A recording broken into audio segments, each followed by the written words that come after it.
তো আজকের ভিডিওটা আমি বিকেলবেলা থেকে শুরু করছি। তো আমি বিকেলবেলায় কী করি সেটাই তোমাদের সাথে শেয়ার করব। হাই গাইস, কেমন আছো? আশা করছি ভালো আছো, আর আমি ভালো আছি। তো সারাদিন শুধু ল্যাদ খাচ্ছিলাম। সারাদিন ল্যাদ খাওয়ার পর আমার মনে হলো যে না, একটুখানি বাড়ির বাইরে বেরোই। তারপর আমি আমার দাদাকে ফোন করে নিলাম, কি রে দাদা, একটুখানি বেরোবি? দাদা বললো চল, কোথায় যাবি? আমি বললাম চল না, একটুখানি দেবজনদের বাড়ি থেকে ঘুরে আসি। তো দেবজনদের ঘুরতে গেলাম। ওখানে গিয়ে দেখি আমার বান্ধবী বাসন ধুচ্ছে। আমি যে কী রে ভাই, তুই তো সংসারই হয়ে গেছিস। বলছে হ্যাঁ, আমিও ধুই, সেটা বড় কথা না। তো তারপরে এই হলো আমার বান্ধবী, আমার ছোটোবেলার বান্ধবী, ঠিক আছে। দুজন মিলে স্কুল লাইফে একসাথে কাটিয়েছি, আর বিয়েও করেছি দুজন মিলে কলকাতাতে।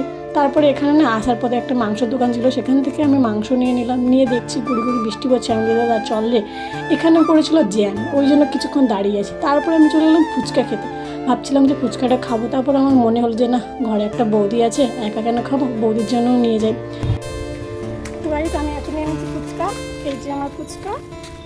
আমার নাকি কি আজও। তো ফুচকা নিয়ে নিয়েছি, এখন আমি যাচ্ছি আমার বৌদির কাছে। দেখি আমার বৌদি কি করছে। বাবা, বৃষ্টি হয়েছে না, একটু স্লিপ হয়ে গেছে। স্লিপ করলে দুরাম করে পড়বে বাবা।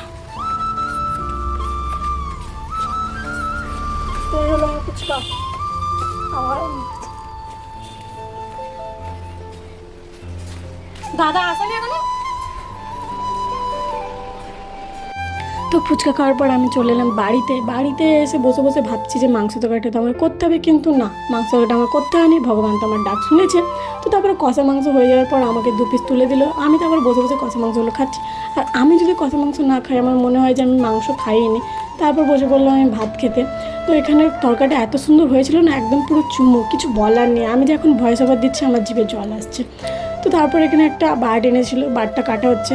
আর আমি আজকের ভিডিওটা এখানেই শেষ করছি। যদি ভিডিওটা ভালো লাগে, like, comment, share and follow করে দিও। আর ইউটিউব থেকে দেখলে সাবস্ক্রাইব করে দিও।